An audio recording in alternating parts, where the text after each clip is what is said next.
Muy bien. Vamos a probar, no sé, como ustedes prefieran, con micrófono o sin micrófono. No sé si se escucha bien en el fondo. No tengo una voz demasiado fuerte que digamos. Y tampoco estoy acostumbrado a gritar, que digamos. Así que salgo en casa con los nenes a veces. Trato de que no, pero bueno.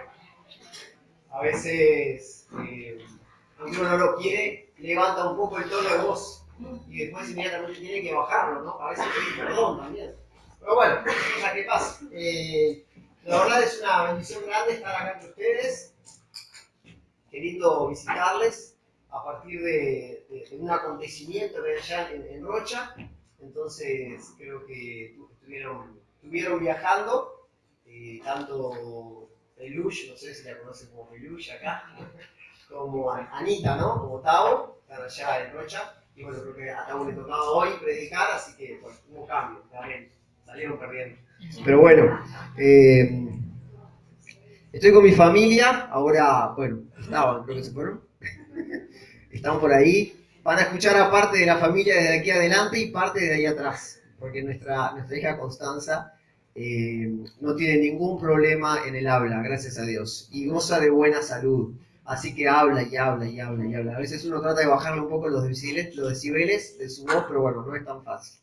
Pero bueno, sí que por ahí la escuchan en el fondo. La idea es que tratemos de concentrarnos en este tiempo en la palabra de Dios. Me gustaría invitarlos a Primera de Crónicas, capítulo 29. Primera de Crónicas, capítulo 29. Queridos, lo que yo quiero conversar hoy con ustedes, como siempre digo, mi intención es dejar hambre en relación a un tema, dejar las ganas de estudiarlo más. Lo que vamos a ver acá es un esquema muy básico. Los próximos 30 minutos vamos a ver un esquema muy básico y muy superficial de un tema que queda sobre la responsabilidad sobre nuestros hombros de ir a casa, de estudiarlo y lo que es más difícil, de vivirlo. Ahí está el desafío. Acá puede parecer todo muy bonito, lo que yo diga, lo que ustedes piensen, lo que nos imaginemos, pero el partido se juega en casa, se juega en el lugar de estudio, se juega en el lugar de trabajo, se juegan las decisiones de todos los días. Muy difícilmente algunas de estas decisiones de las que vamos a charlar hoy sean decisiones de los domingos entre las 10 y las 11:30 de la mañana. Acá venimos a escuchar, acá venimos a reposar, estamos tranquilos, adoramos al Señor, pero el partido se juega cuando tenemos que tomar decisiones. Y lo que yo quiero compartir con ustedes es un esquema básico que en realidad sirve para casi que les diría que cualquier tema en el que ustedes se quieran meter, quieran estudiar, quieran aprender más de Dios y quieran crecer y madurar. Al fin y al cabo ese es el objetivo que Dios tiene con nosotros. Nuestra vida es un proceso de maduración, de crecimiento, donde pasamos de ser niños espirituales, que tomamos leche, como habla Pablo en el Nuevo Testamento, ¿no? Y empezamos a cambiar por viandas, por cosas más pesadas, más profundas, que nos nutren, que nos alimentan, que nos alimentan en todo ese sentido que la palabra tiene, ¿no?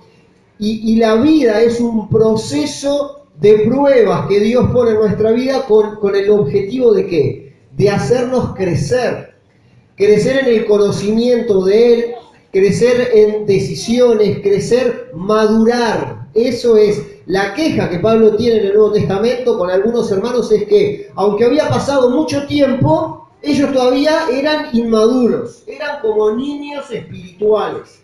Tomaban decisiones como en aquel momento cuando Él les había contado del Evangelio del Señor Jesucristo.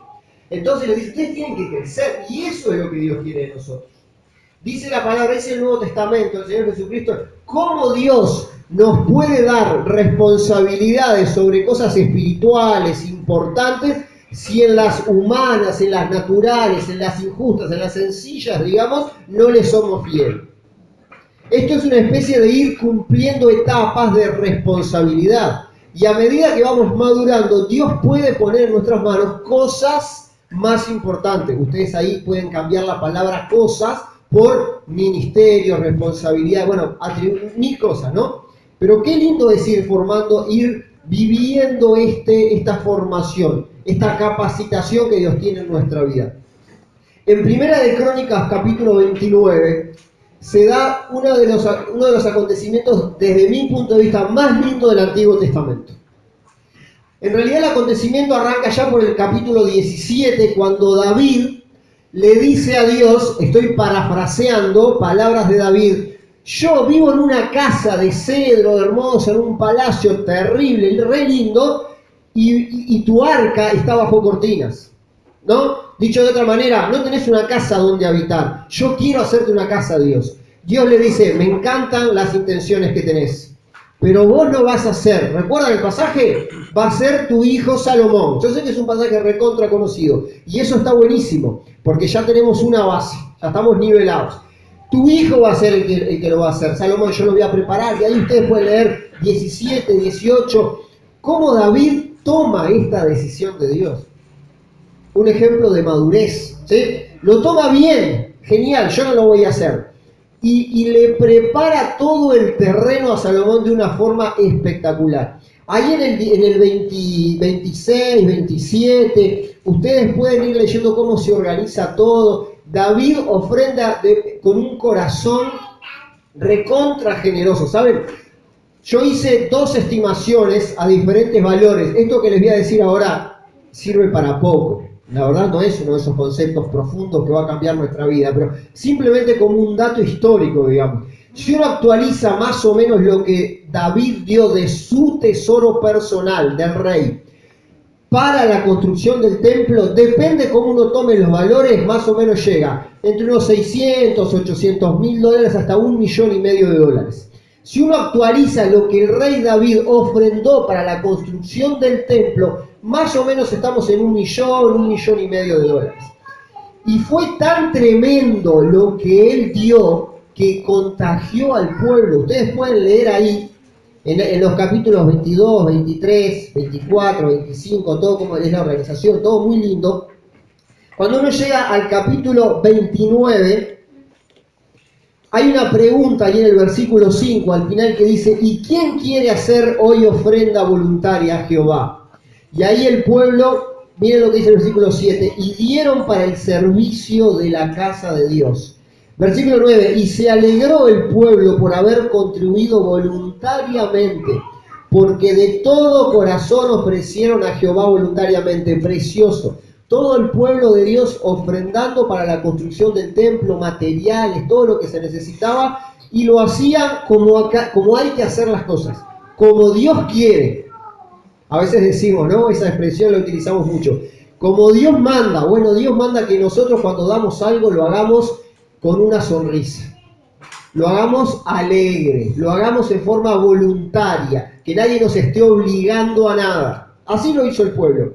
Precioso pasaje. Cuando ya se había juntado todo, el rey David va en oración a Dios.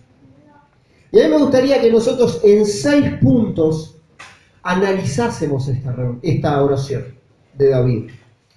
Y tratemos de sacar conclusiones en 6 puntos que, como les decía hace un rato, quizá no terminé la idea, son aplicables para cualquier tema, ¿sí?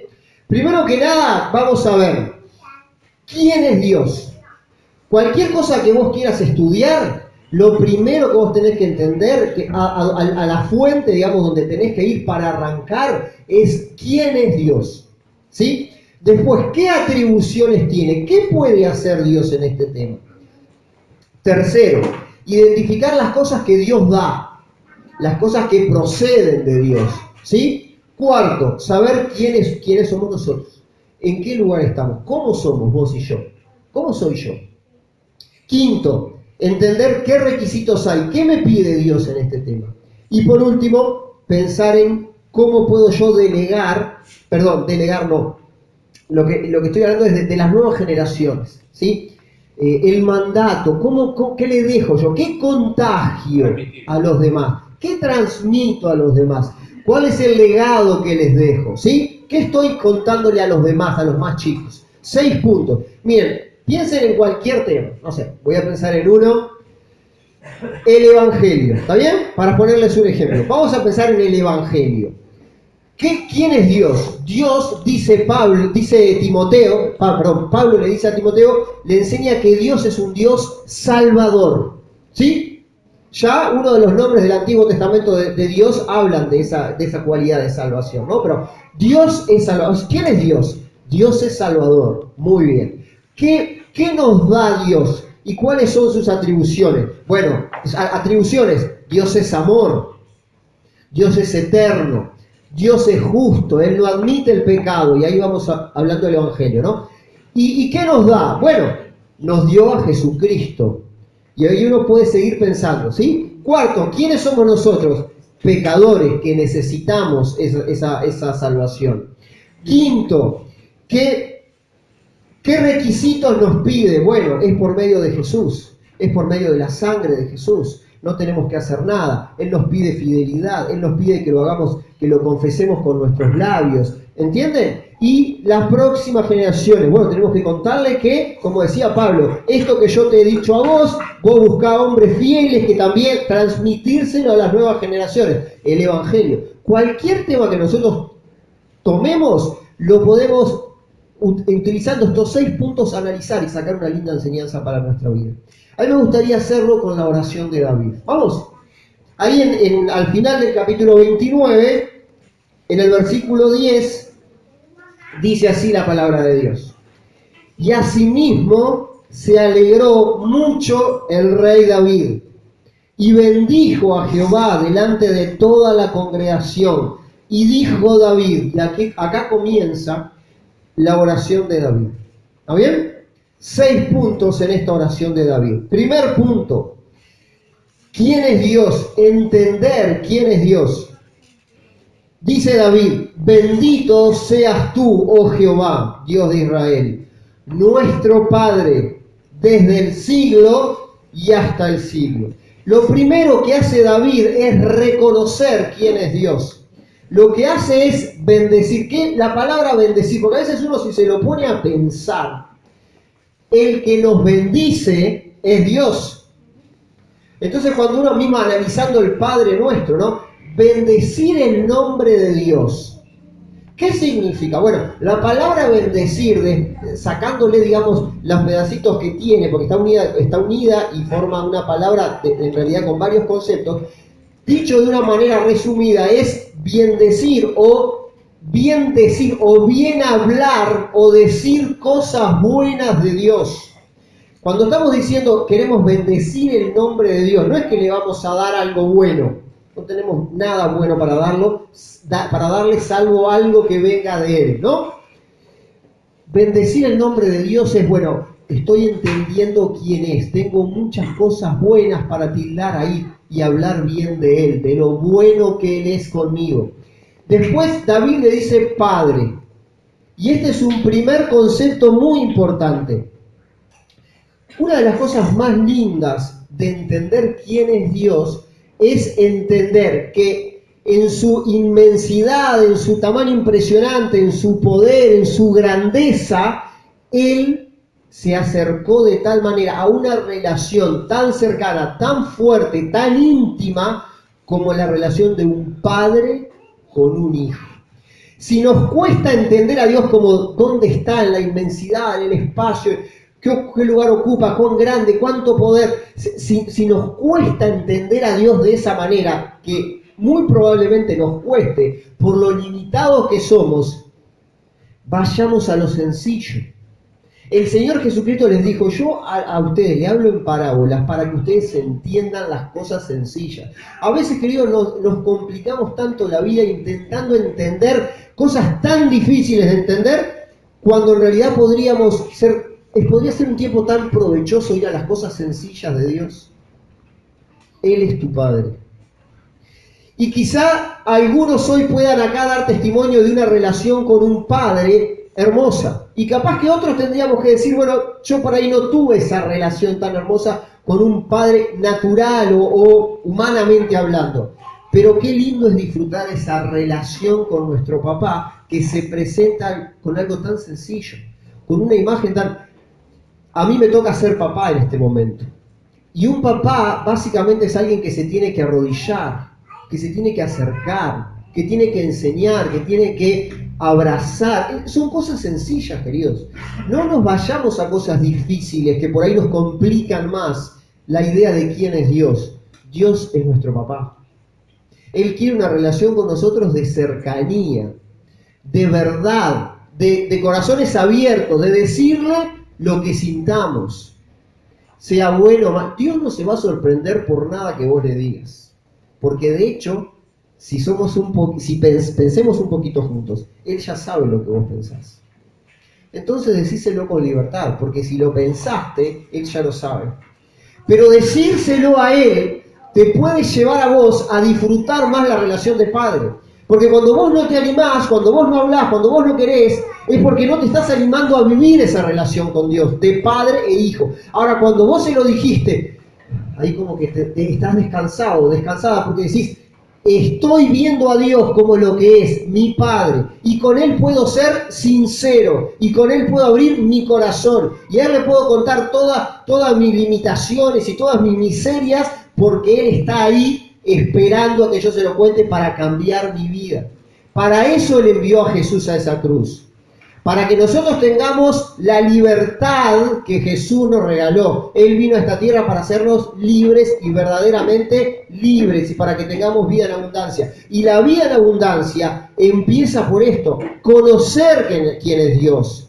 Saber que Él nos acepta como somos. ¿Es cierto que Él nos quiere cambiar? Sí. ¿Es cierto que Él no acepta el pecado? Sí. Pero a nosotros nos ama, querido. Y que nos quiere cambiar, por supuesto, pero sabe cómo somos, adolescentes, jóvenes, adultos, todos. Dios quiere aún quiere en el día de hoy, que nos acerquemos a Él como un papá, como un padre, y que disfrutemos de esa relación. David le dice Padre, estando en ese momento tan bello, tan lindo, tan disfrutable, donde el pueblo presentó cosas con alegría, en forma voluntaria. David en oración le dice Padre. Y le reconoce una de las cosas que más nos deja tranquilos. Dice, desde el siglo y hasta el siglo. Lo que está haciendo es reconocer que Dios es eterno. Que Él está siempre donde nosotros le necesitemos. No hay lugar donde vos puedas no encontrar a Dios. No hay problema para el cual no encuentres el oído de Dios dispuesto a escucharte. No hay miseria que tengamos en nuestra vida, queridos, que Dios no la acepte en Jesús. Todas nuestras enfermedades, lo peor que puede salir de nosotros, queridos, Jesús en la cruz lo pagó derramando su sangre. Entonces no hay ningún motivo, Pablo decía, no hay cosa que me pueda separar del amor de Dios.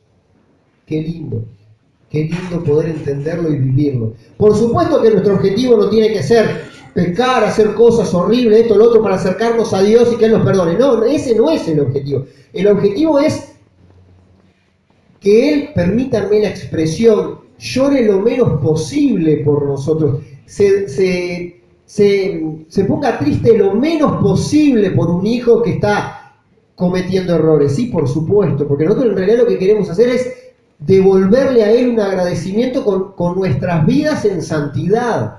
Ese es el deseo, ¿verdad? Ese es el objetivo. Pero en la práctica, bueno, nos equivocamos, fallamos, erramos.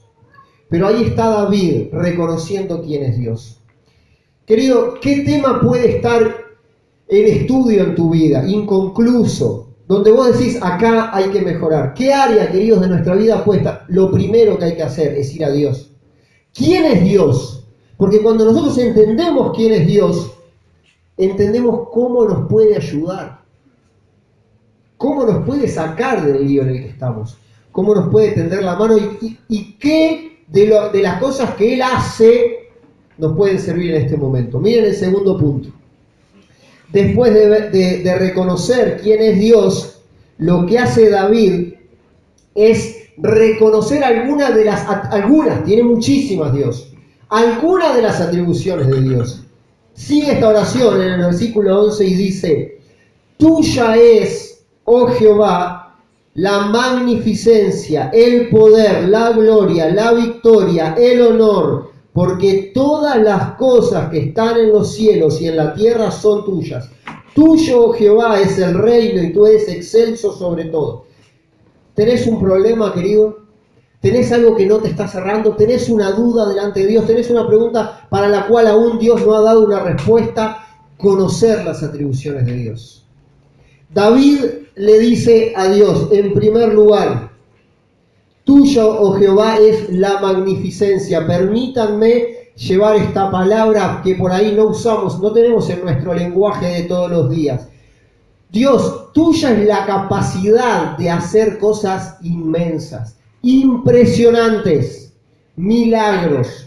Dios ha hecho un milagro por nuestra vida. Muchos de los que estamos acá podemos reconocer el primer milagro que vimos de Dios, transformar nuestra vida, transformar nuestro carácter, transformar nuestra boca, transformar nuestra manera de pensar, transformar nuestras costumbres y nuestra vida en general. Tenemos que reconocer, queridos, que Dios tiene la capacidad de hacer cosas grandes, inmensas. A veces cantamos, ¿no? Y algunos después de un invento ahí del Ale López, una vez en un encuentro, empezó a hacer así con las manos, y todos ahora cuando cantamos esa canción hacemos así con las manos, ¿no? Grandes cosas hace Dios en nuestra vida. Precioso, es muy lindo cantarlo. Hoy cantamos canciones que mucho tienen que ver. Ayer Emma me decía, ¿querías cantar alguna canción? Estas, las que cantaste hoy. Qué lindo que fue cantar. ¿Recuerdan cuántas canciones de las que cantamos hoy nos hablaban de este tema? ¿Cuántas le daban la gloria a Dios? Reconocían su honor, el poder que Él tiene. Precioso. Lindo cantar. ¿Saben dónde se juega el partido, no? Está bien que cantemos y sigámoslo haciendo.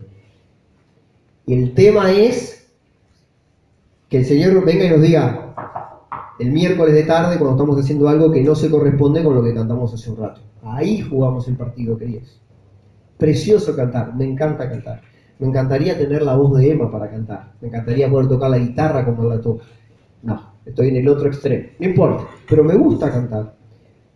Pero el partido no se juega cantando. Porque si fuera por lo que cantamos, pero no está ahí la cosa. Eso es alabar al Señor y está buenísimo que lo hagamos. Pero Dios también quiere que cuando pasan cosas como estas, ahí le demostremos que creemos que una de sus atribuciones es la capacidad de hacer cosas grandes. ¿Qué cosa grande estás esperando hoy en tu vida que Dios haga, queridos hermanos? ¿Estás esperando que Él haga algo grande en tu vida? ¿Lo crees?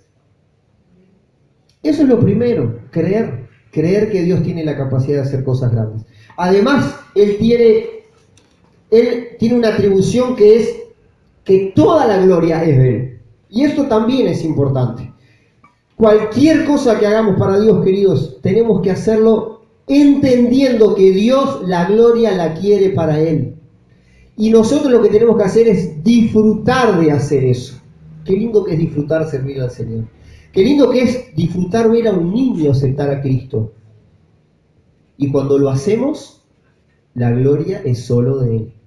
Qué lindo es ver al Señor hacer... Ustedes vieron que el Señor hizo una cosa grande entre ustedes cuando pasó todo lo de este salón, ¿sí o no? Sí. La gloria es para Él.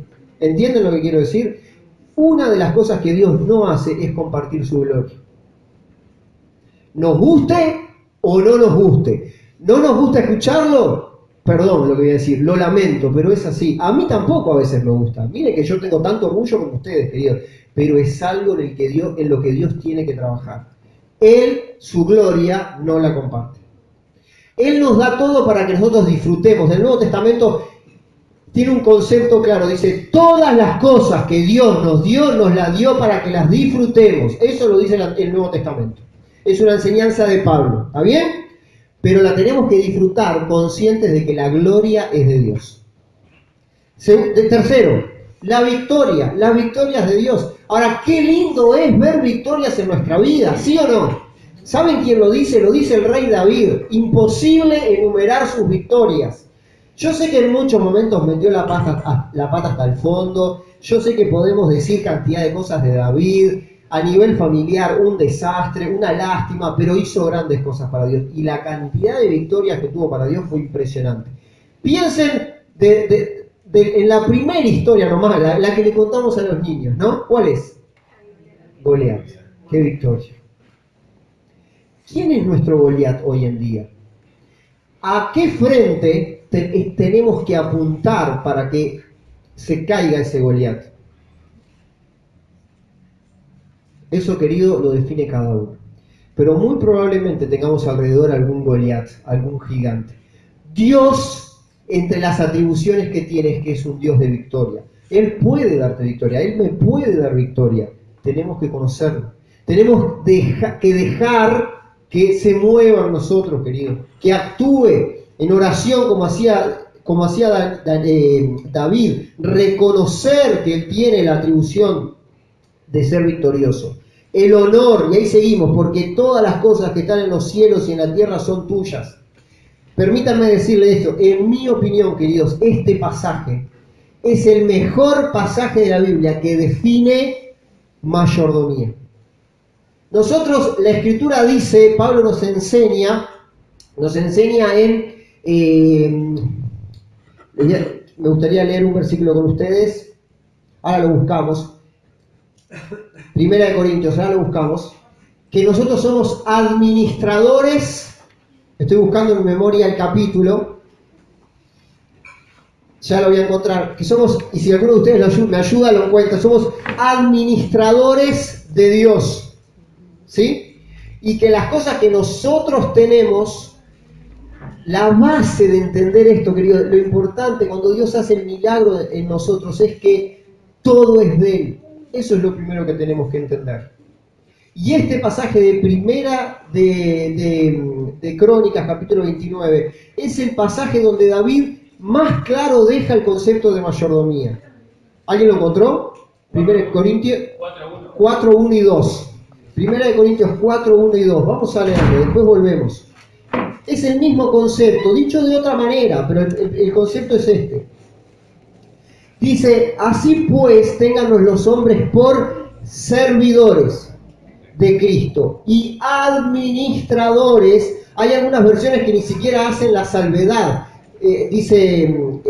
Utilizan la misma palabra, por ejemplo, administrador, de los misterios de Dios. Ahora pues, se requiere, vamos a hablar dentro de unos minutos de los requerimientos, de los administradores, que cada uno sea hallado fiel. Este es el requisito, este punto lo analizamos en unos minutos. Acá Pablo define lo mismo que en Primera de Crónicas define el rey David. Nosotros lo que hacemos, queridos, es recibir cosas de Dios. Y Dios puso en nosotros la capacidad de administrarlas. ¿Para qué? Y volvemos de vuelta, para su gloria, para victorias que sean de Él. ¿Entienden? Ahí se va formando ese círculo tan virtuoso que arranca en Dios y termina en Él. Entonces, primer punto, saber quién es Dios. Segundo, reconocer las atribuciones que Dios tiene. Tercero, identificar qué cosas proceden de Dios. Vamos a analizarlo. Ahí el versículo 12. Es claro David y dice así: las riquezas y la gloria proceden de ti, y tú dominas sobre todo. En tu mano está la fuerza y el poder, y en tu mano el hacer grande y el dar poder a todos. Analicemos cualquier tema, el que sea que estemos analizando, estudiando para nuestra vida, para mejorar, para crecer, para ser mejores padres, mejores hijos, mejores vecinos, mejores hermanos en la fe. Para crecer en lo que sea, tenemos que saber quién es Dios, tenemos que saber sus atribuciones y tenemos que saber qué nos da Dios. ¿Se acuerdan en el Evangelio, en el ejemplo que hablábamos hace un ratito? ¿Qué nos dio Dios? Y nos dio a Jesús. Es imposible, nos dio el Evangelio de las nuevas buenas de salvación. Bueno, ¿qué te dio Dios para este tema que estamos analizando? Acá estamos hablando de las riquezas, ¿por qué? Porque el entorno es un tema... Es un entorno de riquezas porque se ofrendó para la construcción del templo, eso está claro. Pero en tu entorno, en tu tema, en lo que estás pensando, querido, en este momento, que estás hablando con Dios, que estás preguntándole a Dios qué hacer, cómo, cuándo, no sé, la pregunta que sea, tenés que identificar cuáles son esas riquezas que Él te dio. Permítanme poner un ejemplo.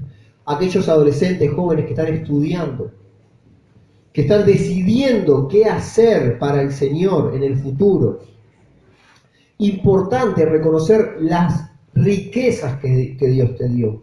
¿Para qué te hizo bueno? ¿Qué haces con facilidad? ¿Matemáticas? ¿Qué cosas te gusta? Sí, leer, ¿Qué te gusta investigar?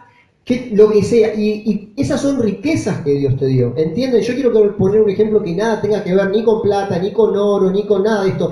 Porque las riquezas que Dios nos dio, hace un rato hablaba de lo de Emma, las riquezas que Dios nos dio, que Dios les dio a aquellos que ministran en la alabanza. Son riquezas que Dios les dio, talentos. Y si vamos a un nivel más arriba, identificar los dones espirituales que Dios nos dio. Si no los identificamos, esos son riquezas que Dios nos dio. Las tenemos que identificar, ¿para qué? Para utilizarlas para su gloria, para que vivamos de victoria en victoria. Pero si no nos importa quién es Dios, si no estudiamos cómo es Él, si no conocemos más a Jesús, ¿cómo actuó Jesús? ¿Cómo pensó? ¿Cómo reaccionó cuando Él vio una injusticia? ¿Qué hizo? ¿Se cayó o actuó? Cuando Él vio una persona en el piso, ¿qué hizo? ¿Qué nos enseñó? ¿A mirarla y seguir de largo o ayudarla? ¿Qué hizo Jesús cuando una persona que era catalogada como pecadora, inmunda, yo qué sé, vino y quiso hablar con él? ¿Qué hizo Jesús? Cuando alguien lo molestó, que los discípulos le decían, ay, pero mirá, con toda la gente que hay y vos molestando a Jesús. ¿Qué hizo Jesús cuando los niños se alborotaban y por ahí molestaban y los adultos le decían, che, váyanse de acá? ¿Qué hizo Jesús? Entonces, cuando aprendemos cómo Él actuaba, cómo Él sentía, cómo Él reaccionaba, ¿qué hizo Jesús cuando se tuvo que enojar? ¿Cómo reaccionó? ¿Con justicia o con injusticia? ¿Por qué tiró esas mesas? ¿En qué se basó? Se basó en que el templo estaba pensado para otra cosa, no para lo que estaban haciendo ellos. Entonces, aun cuando se enojó, podemos sacar una enseñanza. Que nosotros podamos enojarnos y ser como Jesús, aún en un enojo, es difícil. Pero bueno, está. Por ahí en alguna cosa nos puede. Yo creo que las injusticias nos tienen que generar enojo, ¿no? Los salmos y los proverbios enseñan que Dios se enoja contra estas cosas. Y de hecho, la palabra ira, la palabra odio, es una de las palabras que Dios mismo se atribuye con respecto al pecado, a las injusticias. Dios odia eso, ¿sí? Está bien que a nosotros nos cueste entender algunas cosas y que nos enojemos, pero hay que ver cómo reaccionamos. Pero ¿cómo actuó Jesús? Es importante que lo pensemos de esa manera. Identificar qué cosas proceden de Dios, qué riquezas Él nos regaló, qué cosas nos dio. Y lo más lindo, no sé si lo más lindo, pero algo lindo de este versículo. Dice, en tu mano está la fuerza y el poder. Y saben, esto es algo, no es fruto de un estudio, no leí un gran hombre de Dios que estudió este pasaje en el hebreo, no. Es simplemente algo que a mí se me viene a la mente. Cuando yo pienso en Dios con algo en la mano así, o mejor dicho, si Dios hubiera dicho, Dios tiene algo escondido, o lo tiene allá guardado, pero esa imagen de lo tiene en la mano, y permítanme, pero cuando yo pienso en Dios, me lo imagino con un Dios, como un Dios abrazador, como un Dios de amor. Entonces, no me lo imagino tipo así con cara de malo, ¿no? Yo me lo imagino con cara de amor. Yo me lo imagino con brazos abiertos, extendidos, como aquel papá que estaba esperando a su hijo después de haber metido todas las veces que metió la pata el hijo pródigo, ahí estaba para abrazarlo su papá. Yo a Dios me lo imagino así, ¿sí? Y así lo trato de ver. Y esta imagen de Dios tiene esto en la mano así, a mí me hace pensar que Dios estas cosas las tiene dispuestas para nosotros, para que las disfrutemos, para que las podamos utilizar para su gloria. Qué linda imagen de un Dios que tiene riquezas en sus manos, dispuestas para que nosotros podamos bien utilizarlas. Seguimos, punto 4, saber quiénes somos nosotros. Siempre en cualquier tema tenemos que ubicarnos, queridos, saber dónde estamos parados. Dice el versículo 14. Porque ¿quién soy yo y quién es mi pueblo para que pudiésemos ofrecer voluntariamente cosas semejantes? Pues todo es tuyo y de lo recibido de tu mano te damos. Porque nosotros, extranjeros y advenedizos, somos delante de ti, como todos nuestros padres y nuestros días sobre la tierra, cual sombra que no dura. Me gusta la ubicación del rey David. Queridos, tenemos que ubicarnos. Una de las cosas que Dios requiere de nosotros para bendecirnos, para compartir las riquezas que son de Él con nosotros, es que seamos ubicados. Miren, a mí Me ha tocado escuchar hermanos en la fe darle órdenes a Dios, en oración, en cultos. Para mí eso no es ubicarse delante de Dios. El que da órdenes es Dios. Nosotros obedecemos. Ubicarnos delante de Dios, queridos, es fundamental. Cuando Isaías tuvo esa revelación de ver a Dios, lo primero que hizo, si no me equivoco, es Isaías 6, me puedo equivocar del capítulo, pero creo que sí, muy mal en mi memoria. Lo primero que Isaías hace es reconocer la bajeza de su vida y lo pecador que él es y la miseria que él tenía. Isaías, un profeta que uno se saca el sombrero delante de él. ¿Vos querés recibir riquezas de Dios? ¿Querés vivir en victorias? Ubicate. Ese es el consejo de la palabra. Reconocé quién sos. Reconozcamos las limitaciones que tenemos. Reconozcámosle a Dios que sin Él no podemos. Yo sé que eso es una patada con los tapones de frente así en el pecho a nuestro orgullo.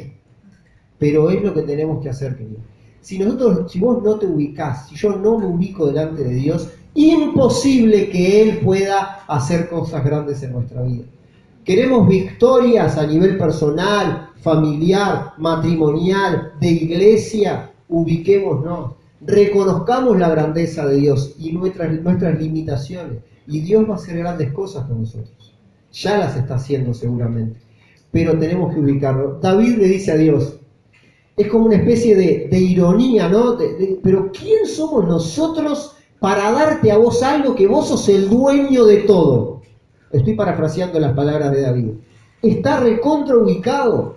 Dice, de lo tuyo te damos. O sea, te estamos como quedando algo que en realidad vos nos diste a nosotros. Es loco, es así. Es loco y es lindo.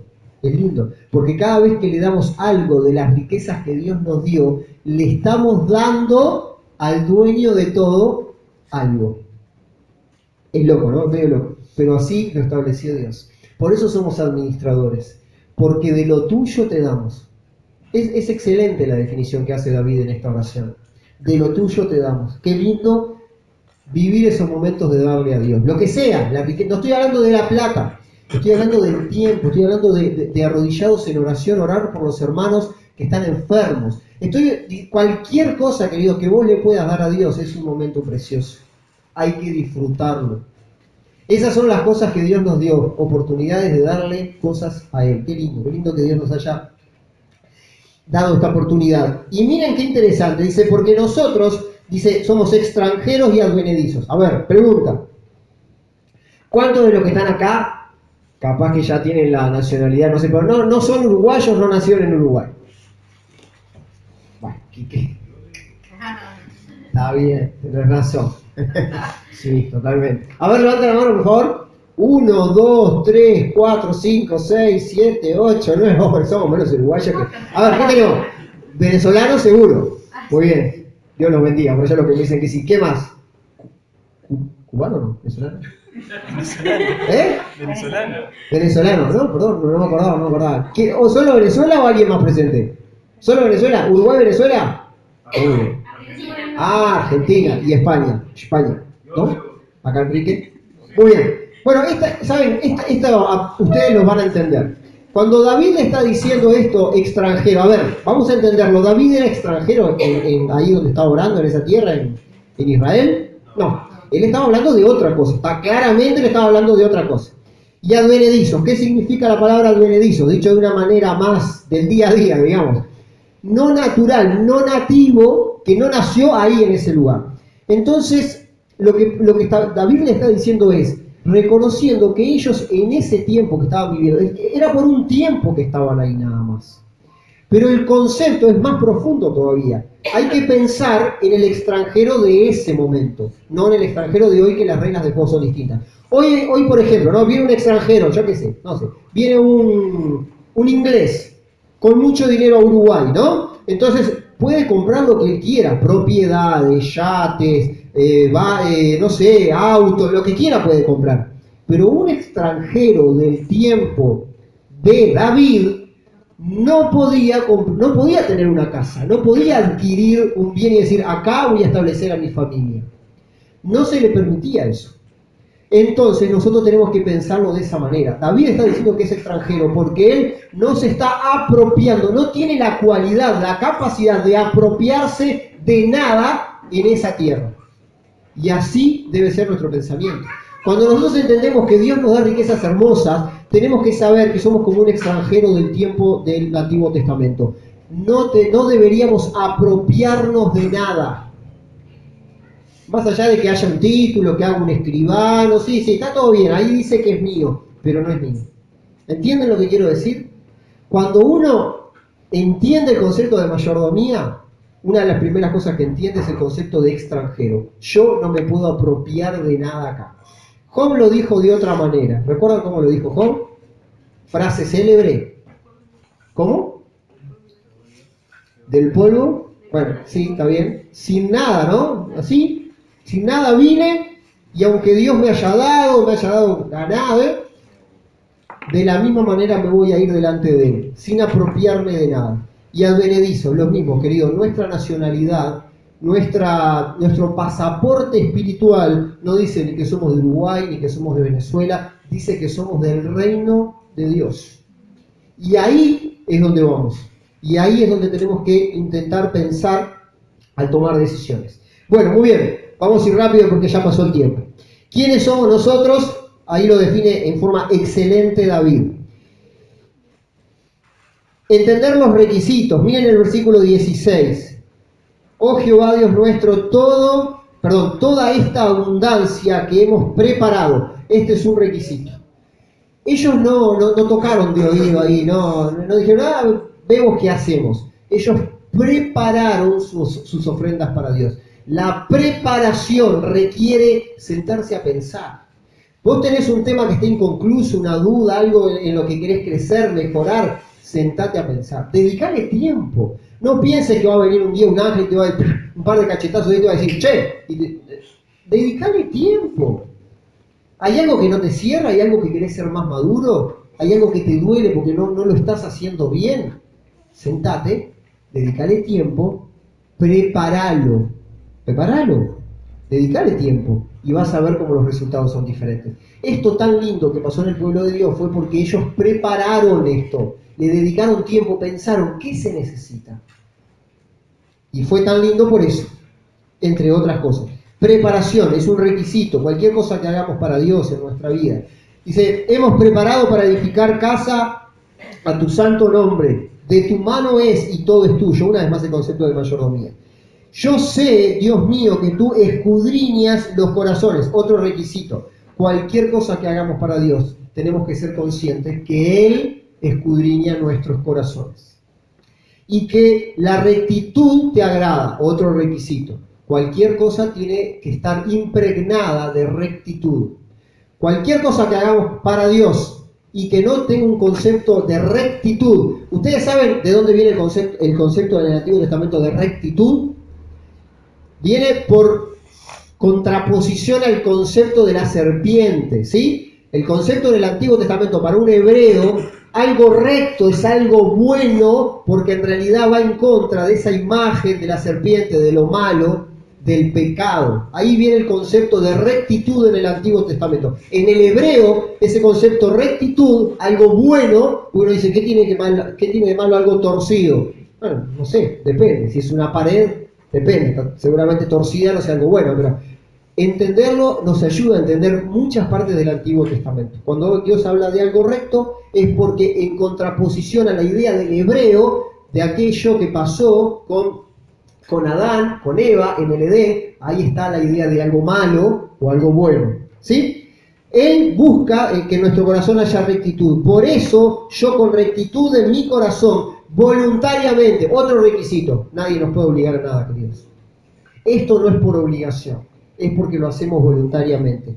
Y por último, y ahora he visto con alegría cualquier tema en el que estemos pensando. Alegres, queridos. Aún en problemas, sí, pero con alegría. Dice, Con alegría tu pueblo reunido aquí ahora ha dado para ti espontáneamente, lo mismo que, o muy parecido, en forma voluntaria.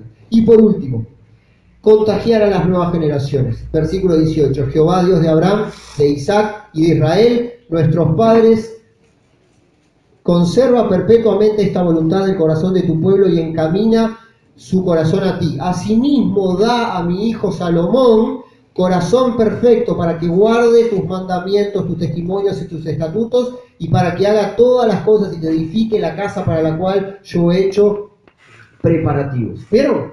Él termina con el concepto de vos, está todo muy lindo. Sé quién es Dios, conozco sus atributos, me ubico, sé que Dios me ha dado riqueza, conozco todo, pero ¿y qué hago con los que vienen después de mí? Y él en su oración ora por su hijo Salomón. Queridos, cada cosa que nosotros hagamos, tenemos que en alguna parte poner un poquito que tenga que ver con las siguientes generaciones. Algunos podrán, padres de acá, podrán llamarle hijos, otros podrán llamarle discípulos, otros se podrán llamar tíos más grandes, llámenle como quieran, mentores, líderes, lo que quieran, pero contagiar a los demás, a las nuevas generaciones con estos temas, ¿sí? Contagiar a los niños, a nuestros adolescentes, de que Dios es un Dios de victoria. Contarles que con alegría hacemos las cosas que hacemos, para su gloria. Contarles qué pasa cuando hay una victoria, qué lindo es darle toda la gloria solamente a Dios.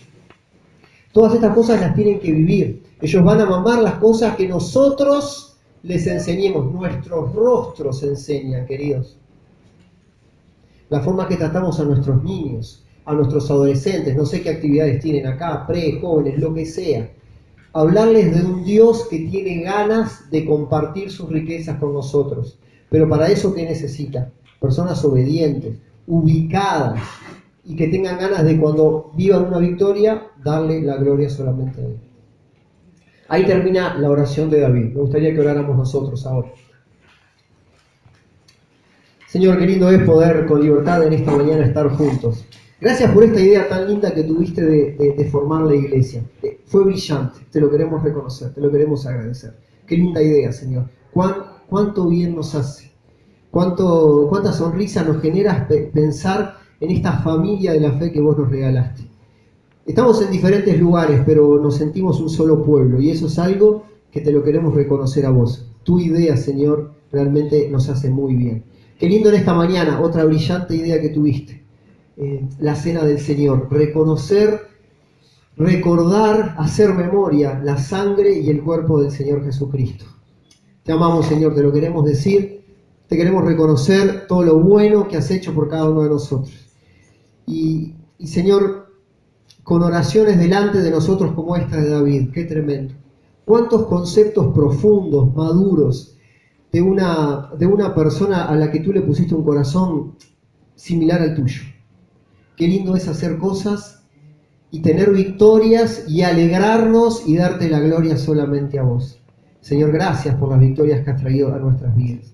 Y yo quiero orar en forma especial por alguien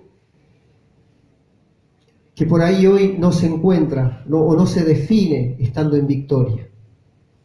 Señor, la oración de tu pueblo, no mía, de todos nosotros en esta mañana, es para que tú le des victoria, para que tú le enseñes a crecer en paciencia, en sabiduría, a madurar. Señor, cuántos golpes en nuestra vida por no querer creerte. Cuántos golpes nos hemos dado por no reconocer tus atribuciones. Perdón por eso. Pero oramos por aquellos que hoy por ahí están en pruebas difíciles o siendo tentados.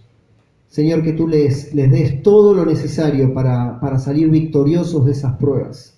Te bendecimos en esta mañana, Señor. Adoramos tu nombre. Y te damos las gracias por esta oración tan linda de David. Y lo que nos animamos a pedirte en esta mañana, Señor, es que nos ayudes a poder hacer oraciones parecidas, a poder vivir en forma parecida a la del rey David, reconociéndote como el dueño de todo y reconociéndote en las victorias y dándote y haciéndolo con alegría, Señor, y en forma voluntaria. Bendecimos tu nombre, te agradecemos y lo hacemos en el nombre de Jesús. Amén. Dios les bendiga, queridos.